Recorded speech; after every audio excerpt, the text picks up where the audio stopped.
Es un gusto para mí, como siempre, estar aquí y voy a intentar dar unas pinceladas de lo que es este tipo de cirugía para aquellos que no son cirujanos y, bueno, pues si puedo aportar algo también para los cirujanos que hay en la sala, pues mejor. No solo voy a hablar de endocarditis infecciosa con grave destrucción de la unión mitroaórtica, sino vamos a hablar... Vaya, empezamos bien. Vamos a hablar un poquito más globalmente de lo que es la infección perivalvular aórtica y todo lo que eso conlleva. Esta cirugía mucha gente la conoce como la cirugía de comando, entre otros nombres que tiene. Vale, no sé por qué se apaga, pues nada. Y es así porque es una cirugía muchas veces de guerra, es una cirugía complicada en la que, mira, está ahí Eduard, que yo creo que diste esta charla hace un tiempo, tú también por aquí, y entonces pues muchas veces hay que improvisar, hay que utilizar soluciones técnicas variadas, entonces pues probablemente de ahí viene el nombre. El origen de esta técnica y los dos grandes grupos que trabajan en la endocarditis mitroaórtica y de los que luego veremos los resultados son quizás el grupo de Toronto y el grupo de Cleveland, aunque la fama se la ha llevado el doctor Tyrone David a raíz de este artículo publicado en 1997, pues probablemente ya llevan mucho tiempo trabajando en el grupo de Cleveland, ahí veis al doctor Little, en soluciones a la endocarditis mitroaórtica. Pero evidentemente en 1997 no se empieza a hacer cirugía de la unión mitroaórtica. Hasta 1997 ya se había antes accedido a esa estructura fibrosa, a ese armazón del corazón. Y probablemente en algunos artículos le otorgan al doctor Manoogian, cirujano alemán de Göttingen, que conocemos en el ámbito quirúrgico por la ampliación del anillo aórtico en casos de hipoplasia de raíz, pues probablemente fue el primero que decidió meterse en esa zona sagrada, fibrosa y que conforma la base del corazón y luego modificarla con un parche. Entonces, pues según algunos estudios de endocarditis de comando, le atribuyen a él, en lugar del doctor David, la autoría de este tipo de cirugías o el origen. Bueno, este va a ser nuestro plan de guerra, ya que estamos hablando de comando. Vamos a empezar por una pequeña introducción de anatomía, en la que aprovechamos un corazón que tenemos ahí en el último trasplante, que yo creo que se ven las cosas bastante bien, ¿vale? Esto es lo que piensan muchas veces los pacientes que hacemos en quirófano, le quitamos el corazón, arreglamos y se lo volvemos a poner. Bueno, pues en este caso aprovechamos esto, vemos ahí la... no sé si se va... Ay, una pena. No funciona el puntero. Bueno, pues vemos en el centro la válvula aórtica con sus 3 velos y totalmente cortada la aorta. Por encima está la válvula mitral, a la izquierda está la válvula tricúspide y a la derecha la pulmonar. ¿De acuerdo? Entonces, vamos a aprovechar, bueno, no me voy a meter en historias de embriogénesis y en el desarrollo de la unión mitroaórtica y de las dos válvulas. Dos cosas me interesa señalar. Una, que en muchas partes el anillo aórtico no es fibroso. Y dos, que la válvula pulmonar sufre un proceso de elevación, por así decirlo, de separación del resto del plano valvular, con lo cual es raro relativamente, aunque recientemente alguien me ha comunicado un caso en el que hay una endocarditis de alguna de estas otras 3 válvulas y a la vez de la pulmonar. Luego hablaremos un poquito más de esto. En cualquier caso, como digo, no solo vamos a hablar de la afectación de la unión mitroaórtica, vamos a hablar de la extensión de la infección periaórtica, porque desde la válvula aórtica se puede infectar la válvula mitral, como vemos ahí, se puede infectar la válvula tricúspide o también puede haber una afectación del septo. Cuando la endocarditis, la infección, progresa de tal modo que, ya sea desde el velo no coronariano o desde el septo interventricular, se produce un defecto izquierda-derecha, tenemos algo que seguro que os ha sonado, que habéis visto en algún paciente complicado, que es un defecto de Herbode. Esto nos tiene que sonar a un shunt izquierda-derecha provocado por la endocarditis y ya sabemos entonces que ahí tenemos un problema infeccioso grave. Vale, aquí vemos en la izquierda cómo se está prolongando la aortotomía para entrar en ese pequeño triangulito que está señalado en la foto de la derecha, que es la cortina mitroaórtica, y que en la foto central está abierta, llegando al velo anterior de la válvula mitral, ¿vale? Yo creo que se ve bastante bien en esas fotos. A veces, cuando la infección es suficientemente extensa, tenemos que resecar la válvula mitral, como vemos a la izquierda, o incluso resecar los trígonos, bueno, muchas veces las dos cosas. Ya hemos hablado esta mañana y hemos visto que hay un aumento en la incidencia de endocarditis. Y no solo es que haya un aumento en la incidencia, sino que probablemente va a cambiar el perfil de los pacientes que vamos a operar por endocarditis. Entre otras cosas, y me llama la atención que haya pocos cardiólogos en esta sala, yo me imagino que en el futuro habrá más, dado el elevado número de TAVIs que se están poniendo y que se pondrán cada vez más, pues esto tiene una característica particular, y es que la TAVI no solo está puesta en el anillo aórtico, sino por encima y por debajo de la válvula, con lo cual es muy fácil que ese material protésico termine infectando también la válvula mitral. Con respecto a la endocarditis de TAVI, hace 2 años presentamos pues un estudio en el que en el GAMES intentamos ver cuántas TAVIs estaban infectadas. Y la conclusión más importante a la que yo llegué haciendo este estudio es que es muy difícil saberlo. Entre otras cosas porque la ecocardiografía es muy complicada en un paciente con TAVI, con tanto material protésico, por lo tanto llegar a un criterio ecocardiográfico es complicado. De hecho, de los 31 hospitales que comunicaban sus datos de endocarditis en TAVI, la mayoría de los casos, que vemos ahí que son 32 endocarditis sobre TAVI, venían de 2 o 3 hospitales, es decir, había algunos que tenían muchas y la mayoría no tenía ninguna, con lo cual eso es poco creíble. Llegamos a una incidencia de 6,9 casos por cada 1000 implantes y lo publicado, el doctor Martínez Sellés, 1,1 hasta el 3,5 en algunos casos. Yo diría que seguramente incluso el 3,5% puede estar infraestimado. Muchos de los pacientes con TAVI son pacientes no operables todavía, en el futuro cada vez menos, y muchos de estos pacientes se hace un manejo antibiótico y a veces incluso ni siquiera pasan por nuestro proceso de GAMES. Vale, el resumen de nuestra introducción es que, en parte debido a la ausencia de anillo fibroso aórtico, la extensión de la infección desde la válvula aórtica puede afectar a estructuras de vecindad. No solo la cortina mitral aórtica, sino también el septo, la tricúspide, y puesto que hay un incremento en la incidencia, esta es una técnica que hay que dominar. Yo cuando llegué al mundo de la cirugía cardíaca, pues esto prácticamente no se hacía, ni se veía, ni se referenciaba, y cada vez más es algo, ahora veremos, que se hace y que vamos a tener que empezar a conocer. Con respecto a la terminología, en general a todos nos suena el término comando. Cuando hablamos de comando, hablamos de recambio valvular aórtico y mitral. También nos tiene que sonar el hemicomando, ¿de acuerdo? El hemicomando que asociamos a reparación mitral y a homoinjerto, ¿vale? Para que nos suene a aquellos que no son del ámbito estrictamente de la cirugía cardíaca. Pero si uno busca en PubMed y pone comando, se pierden muchos artículos, porque no solo está denominado comando, ¿vale? Pues, por ejemplo, en la literatura alemana hablan del procedimiento UFO, que sabéis que viene del acrónimo de objeto volante no identificado. Es todo nombres un poco especiales. Y luego las variantes que hay, porque se puede además hacer un vental, a veces hay que hacer un parche en un sitio, en otro, etcétera, etcétera. Nos quedamos probablemente con estos 2 nombres para que nos suenen. Con respecto a la epidemiología, aprovecho la base de datos del GAMES, ¿vale? Que yo creo que este artículo es muy interesante para resaltar unos puntos especialmente importantes bajo mi punto de vista. Primero, el 14,2% de las endocarditis son multivalvulares. ¿De acuerdo? Cuando nos llaman por un paciente que tiene una endocarditis, hay un 14% de probabilidades, según el GAMES, de que sean varias válvulas las afectadas. La mayoría de las veces la afectación es aórtica y mitral, ¿vale? Y luego hablaremos de este fenómeno del beso. Bilateral, es decir, izquierda y derecha, solo en el 12% de los casos, y eso suele estar asociado a pacientes con defectos congénitos o dispositivos intravasculares o usuarios de droga por vía parenteral. La mayoría son nativas y estos son los gérmenes que ya lo conocéis todos, con un incremento en el gallolíticus, sobre todo en pacientes ancianos y con cardiopatía. Estas infecciones multivalvulares suelen estar asociadas a... he dicho algo mal de gérmenes, Patricia, ya te veo así... Luego te dejo que me corrijas luego. Complicaciones intracardíacas e insuficiencia cardíaca congestiva con mucha frecuencia. Esto es importante para mí. La indicación de cirugía, las univalvulares, el 60%, cuando son multivalvulares, el 85%. Y, sin embargo, finalmente se operan la mitad. El otro día pregunté en mi servicio así al azar si sabían decirme cuánta de las endocarditis que tenían indicación se operaban, y creo que estaba también Marisela, y no acertaron mucho. La mitad de las endocarditis se terminan operando y la mayoría de las multivalvulares tienen indicación. La mortalidad fue del 34% frente a un 27%, siendo un factor independiente la mortalidad. Esto del fenómeno del beso, que está escrito en un artículo del European Heart Journal, tenemos aquí un paciente con un vental previo, la prótesis aórtica infectada termina afectando la válvula mitral y al final pues hay que hacerle un comando y un vental, luego veremos algunas imágenes, porque se propaga la infección desde la válvula aórtica. Yo no sé qué opinarán los cirujanos más expertos que yo, pero creo que es más raro verlo desde la mitral hacia la aórtica. De hecho, a mí me suena prácticamente nunca de ver un paciente con una endocarditis mitral que estamos esperando por lo que sea y que luego no creo que sea por gravedad, porque la aórtica está más alta. Tendrá que haber algún motivo, pero el caso es que ocurre mucho menos frecuentemente.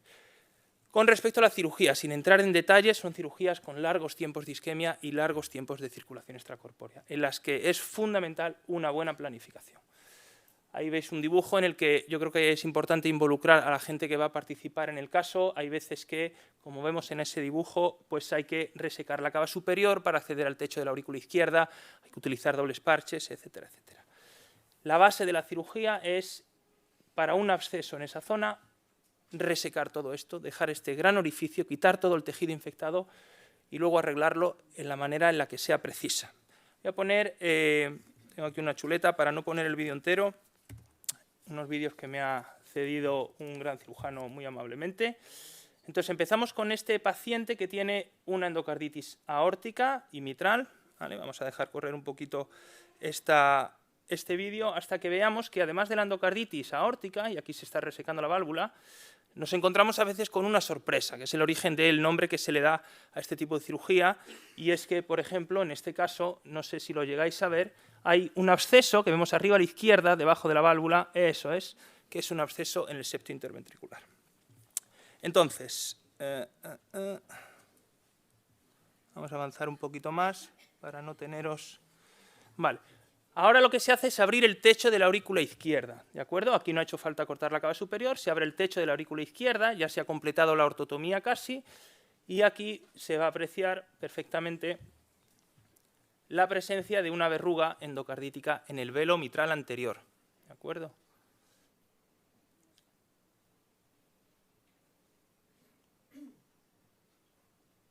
Ahora al separarlo...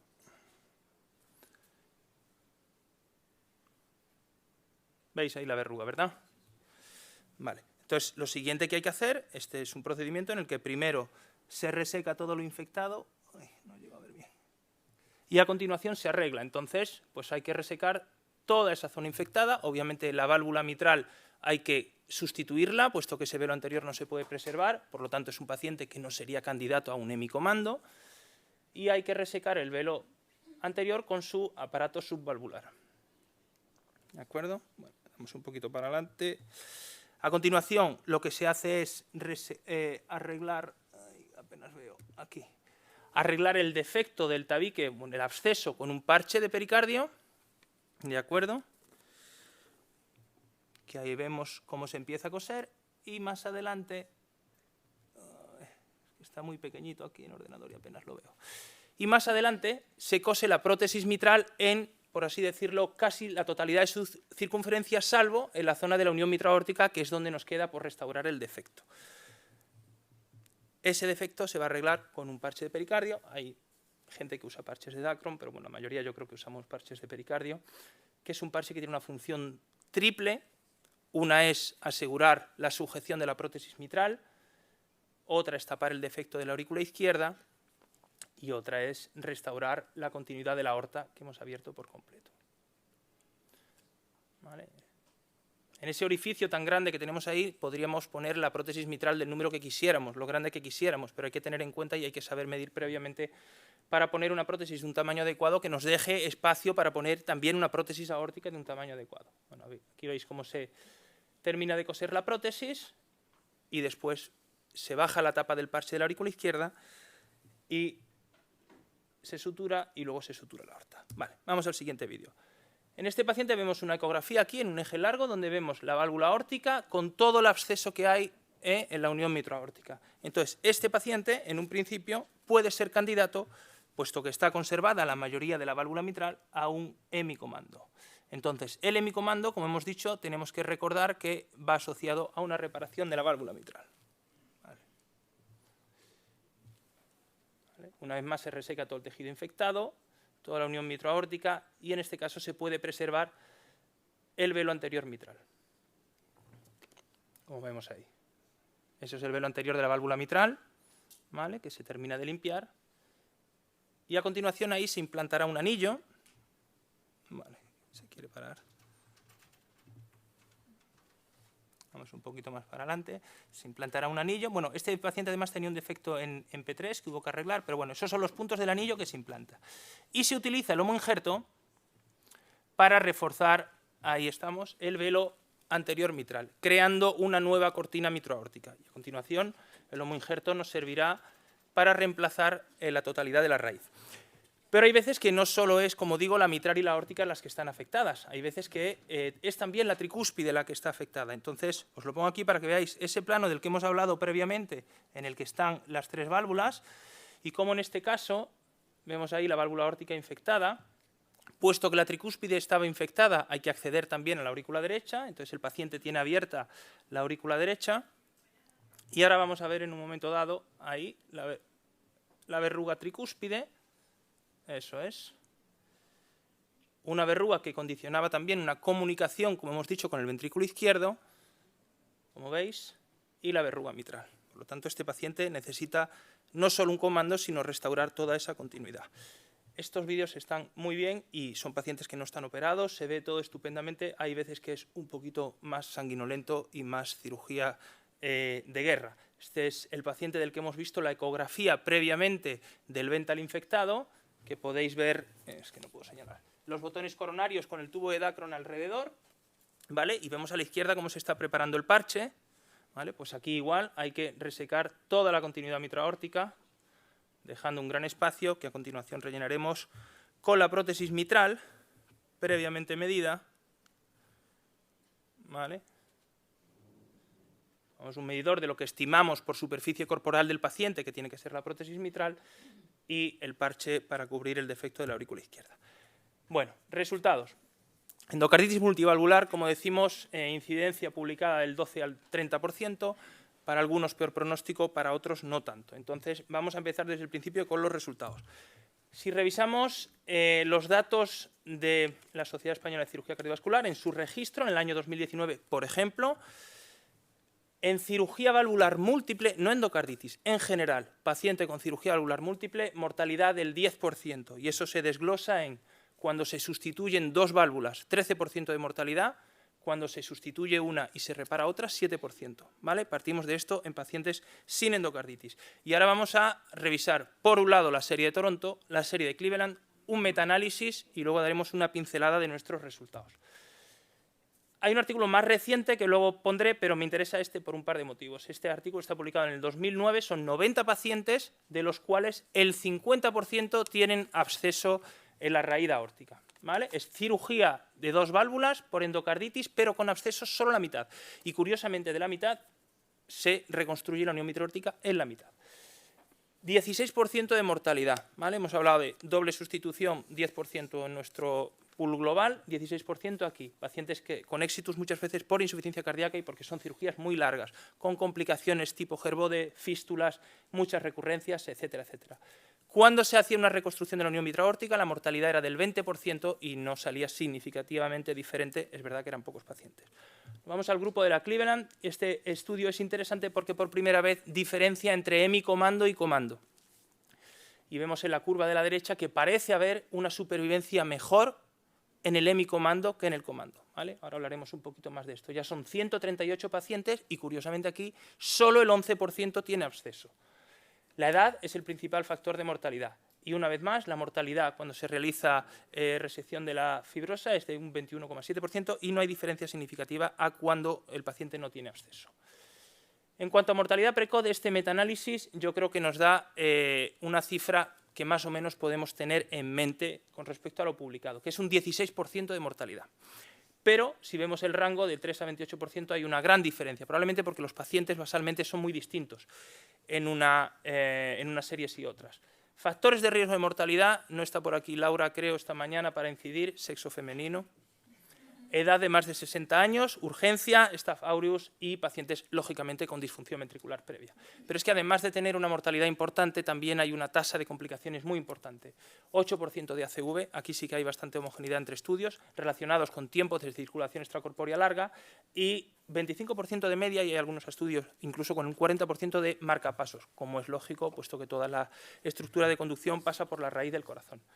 Sangrado, 13%. y está muy relacionado, curiosamente, con el tiempo de isquemia. Aquellos pacientes con tiempos de isquemia más cortos, de menos de 2 horas y media, sangran menos. Por lo tanto, 16% de mortalidad, 8% de ACV, 13% de sangrado, son pacientes complicados.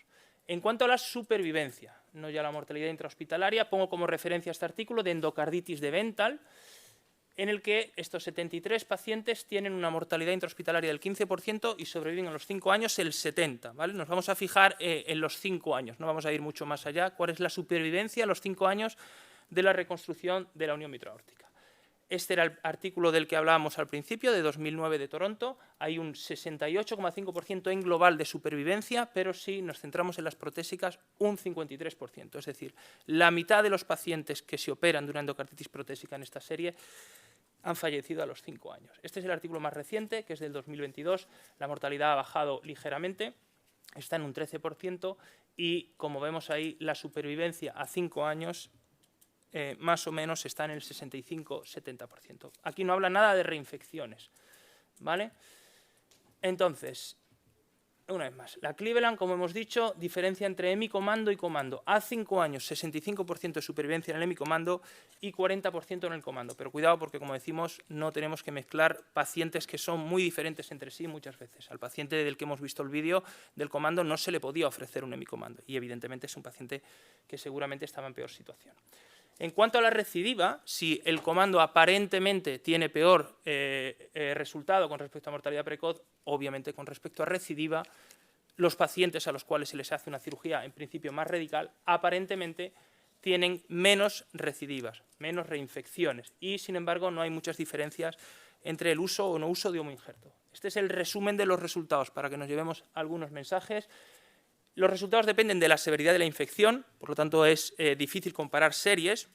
La mortalidad está en torno al 20-30%, diría ya, intrahospitalaria, muchas veces por problemas técnicos, pero también, y la mayoría de las ocasiones, por insuficiencia cardíaca o sepsis persistente y fracaso multiorgánico.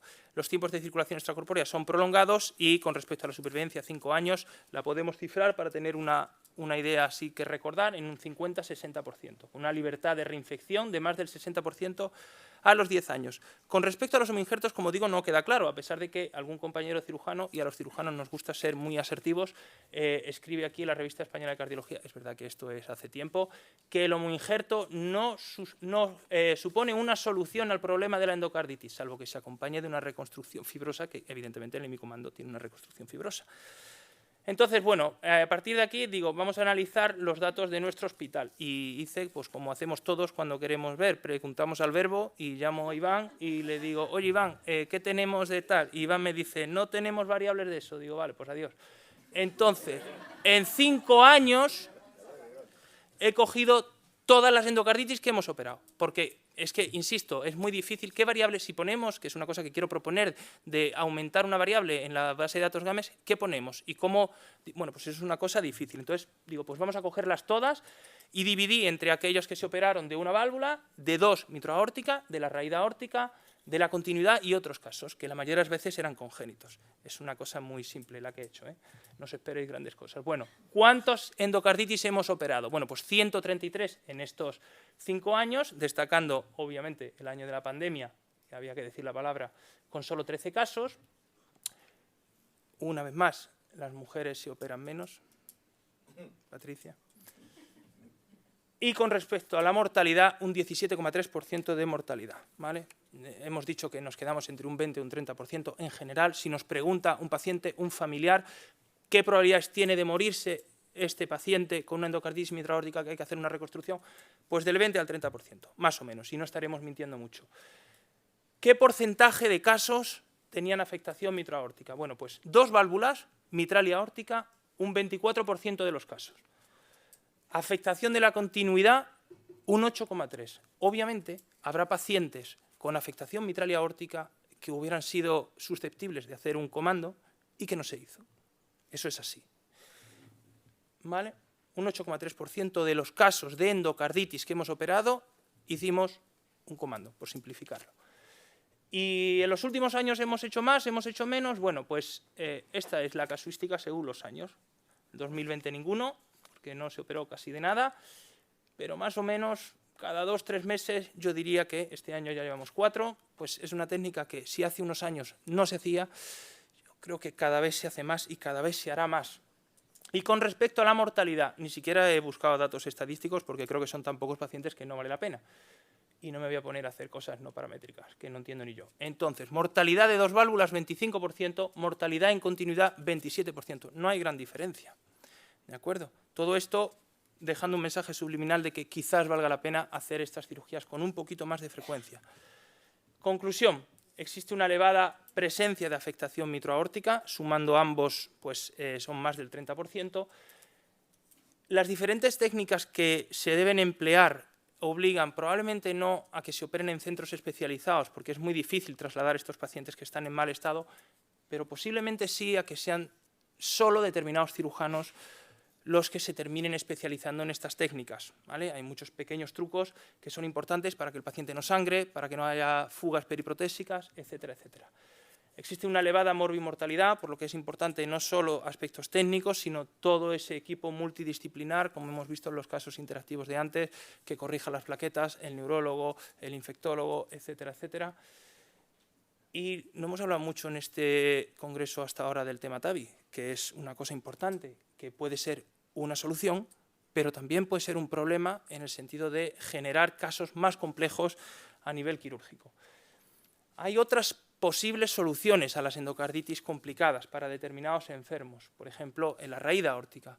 Cuando no queremos dar mucho punto, cuando no queremos dejar material protésico, bueno, pues por ejemplo, el uso de Perceval. Yo diría que son soluciones bailouts, es para salir del paso en un momento determinado cuando es más difícil o es más complejo o pensamos que no debemos hacer una cirugía más radical.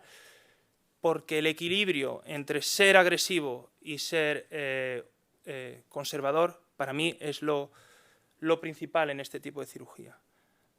Así que, bueno, iba a explicar el origen de la estatua esta, pero mejor no lo cuento. Luego que me lo pregunte quien quiera. Nada, muchísimas gracias.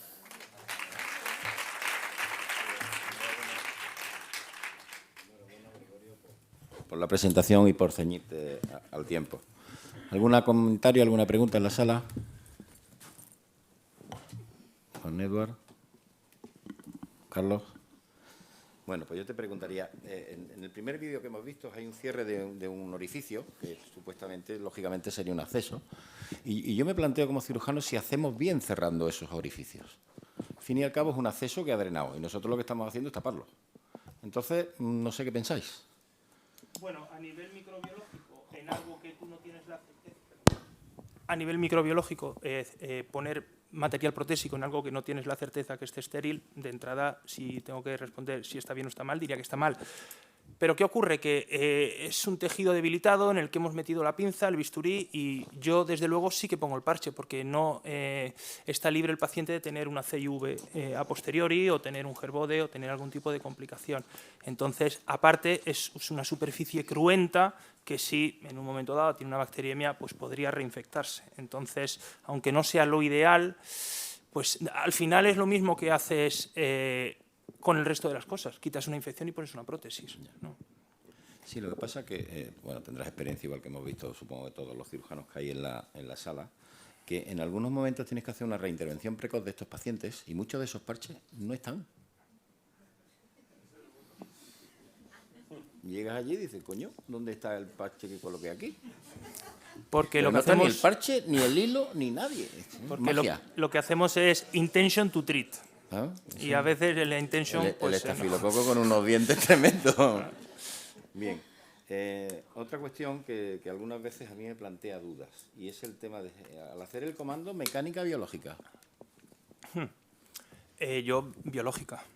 Salvo expreso deseo del paciente porque sea CEO de alguna compañía de prótesis metálicas y entonces no quiera perder dinero, pero vamos, es que creo son pacientes que no se van a ir a los 2 días de la UBI, son pacientes que van a tener complicaciones, van a tener vaivenes de anticoagulación y entonces ya solo falta, con todo el material protésico que hay, con lo distorsionadas que están las prótesis y por lo tanto el flujo que no es tan laminar, que tengan una trombosis. O sea, yo diría biológica. Sí, yo también el tema de biológico, pero sobre todo es porque en algunas ocasiones, después de terminar toda la parafernalia, una de las válvulas no abre bien. También. porque tropieza con todo el parcherío que tenemos ahí. Entonces, cuando te dan ganas de suicidarte, cuando tienes que quitar esa válvula y poner otra. Muy bien, pues si no tenemos ningún... Sí, sí. Juan.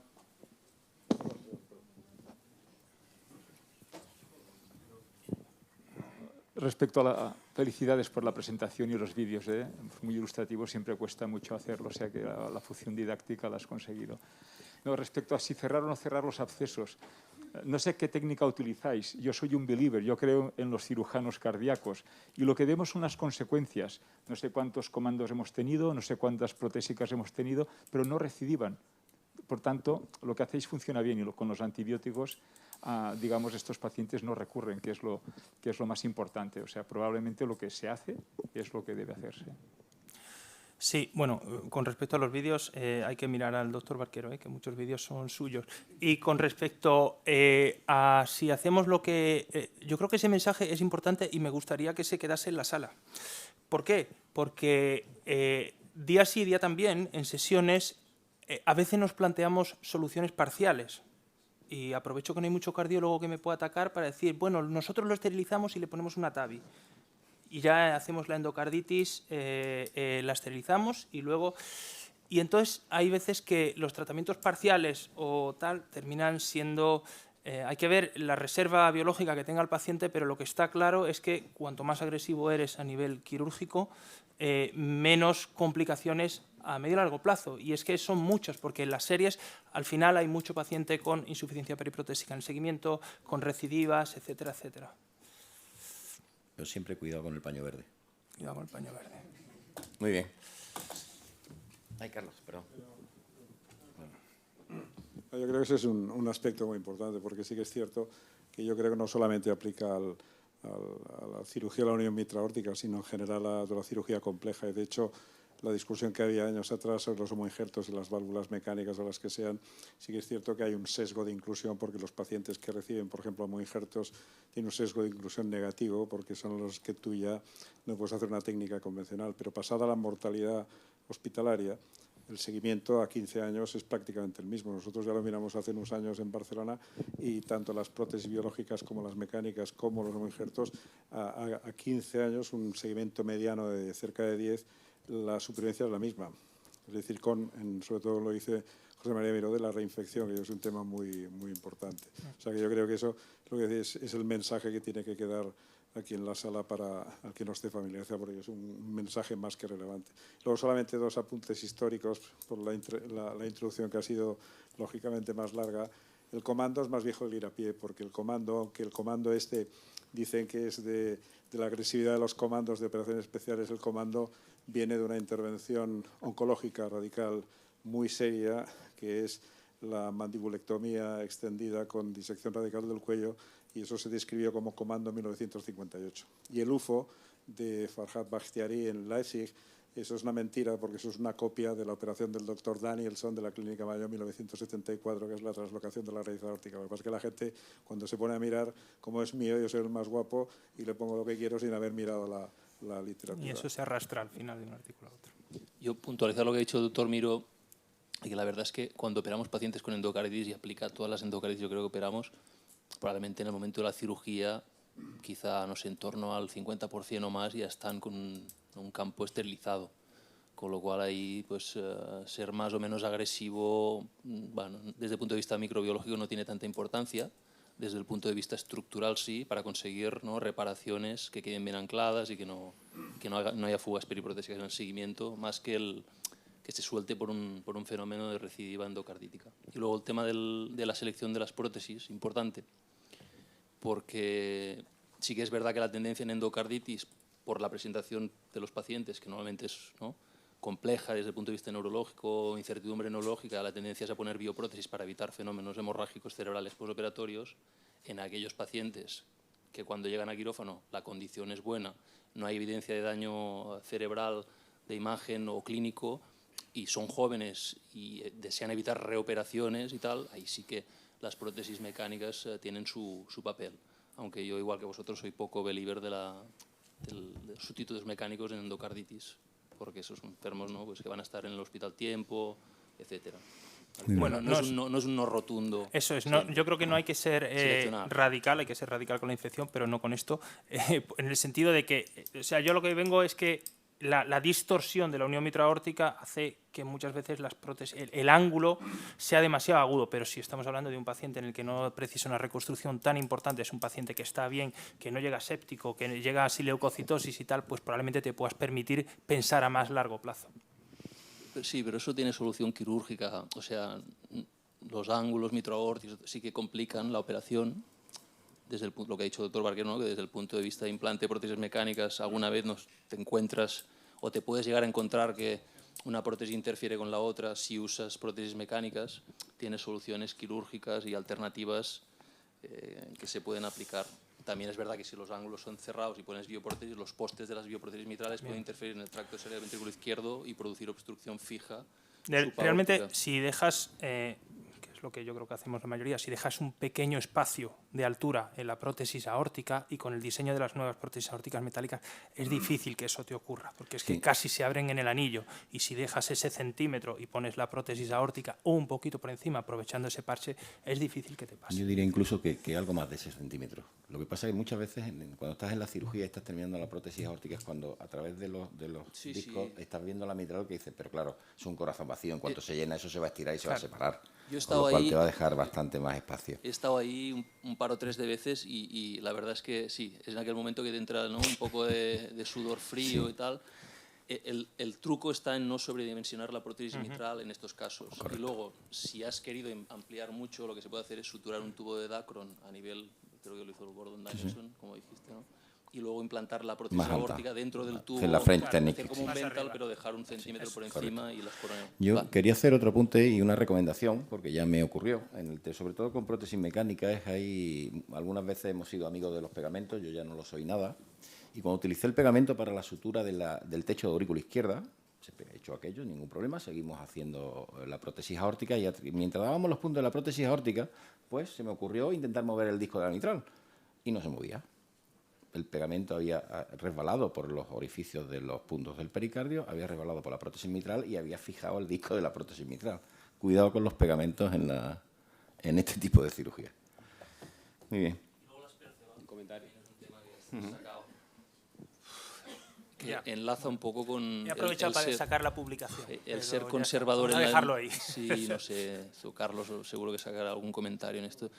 Eso es cirugía de echar un poco la moneda al aire, ¿eh? Y si te sale bien, te va a salir bien, pero es muy incierto, ¿no? Es menos reliable que quizás ser más agresivo cuando a veces no hay que hacerlo, pero acabas teniendo un producto que es correcto en el 90 y tanto % de pacientes, ¿no? Sí, pero estará de acuerdo que nos ha sacado de algunos apuros. Cuando llegar allí y dice, a ver dónde doy el punto, no puedo dar el punto.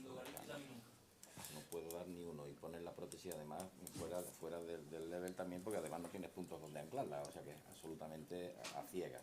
Yo te diría que el papel que todavía le doy residual es en reoperaciones de homoinjertos, donde todo está tan calcificado que es un tubo que no es distensible, entonces ahí te puede ayudar y de hecho es donde las hemos usado. Me gustaría, no, simplemente, aprovechando tu experiencia, sobre todo saber si habéis tenido muchos casos, cómo solucionáis las endocarditis sobre TAVI. Si...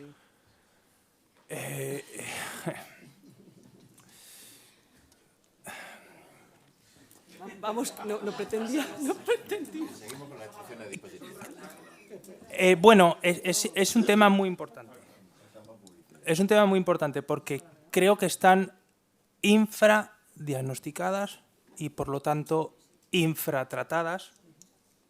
Y las que hemos tenido, pues las hemos solucionado pues, con mucho cuidado. Y han salido las prótesis más fácil de lo que parecía, porque al final el tejido infectado pues, sale más fácil. Y realmente no es tan difícil. En el momento en el que vas a entrar en la unión mitral-aórtica, pues en lugar de ir por la aorta, vas por el techo de la aurícula izquierda y al final es que termina saliendo todo. El problema es que muchas veces no llegan a conocimiento de quién debe llegar esas TAVIs infectadas. Y entonces le damos, yo esta mañana me he quedado maravillado con los fagos y con los estos, y a lo mejor esa es la solución y termina todo y nos vamos todos al paro y entre los fagos y lo percutáneo, tal. pero creo que muchas veces se termina haciéndolo barato, y lo barato, ya lo he dicho 3 veces hoy, yo creo, termina saliendo caro. Entonces, es un tema que habrá que estudiar y ver cómo se resuelve. Pero en el futuro va a haber, si es que es normal, se van a poner muchas tabis, como debe ser, alguna que no debería, pero muchas se van a poner y deben ponerse, y habrá infecciones, entonces tendremos que quitarlas cuando no se pueda manejar y el paciente sea operable, claro. Perfecto. Pasamos a la siguiente. Sí, bueno, seguimos ahora con Encarnación Gutiérrez. Ay, perdón. Hola. Sí, una pregunta. Bueno, en nuestro grupo empezamos una serie de cirugía de reconstrucción de la mitral aórtica y vimos que al principio que empleábamos la técnica sin hacer la raíz, una mayor tendencia a la discencia, ¿no? Yo creo que por el edema de la sutura sobre el tejido miocárdico edematizado, y hemos tenido una tendencia más a hacer raíz total en la parte aórtica del comando. No sé, no me he fijado yo en la serie vuestra. Por ejemplo, el Curi tiene publicado algo y son mucho más agresivos. Al final es que tienes la sensación de que es más fácil. De hecho, en el vídeo que tengo del paciente del Vental, de alguna manera yo hago un parche en el que está medido el anillo aórtico y el anillo mitral, y ya prediseño un anillo aórtico para reforzarlo y hacer el Vental. Es más fácil. Sí. La cirugía es más larga, pero es más fácil. Sí, sí, estoy de acuerdo. A priori parece que te va a complicar. Entonces, más, pero es más... El problema de los leaks, que va asociado parcialmente con eso, son las esquinas y cómo reforzar. Entonces, ahí está, para mí ahí está la clave del comando. En la esquina, en cómo iniciar un poquito ambas suturas antes de dedicarte a terminar la prótesis, y en cómo reforzar bien toda esa zona. Ahí está la clave del sangrado y la clave del leak periprotésico. En la esquina y para eso es muy importante medir y saber qué prótesis vas a poner.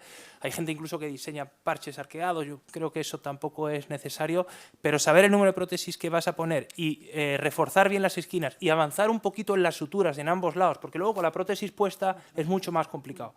Y una vez que has avanzado un poquito las esquinas, pues en principio debe haber menos problemas.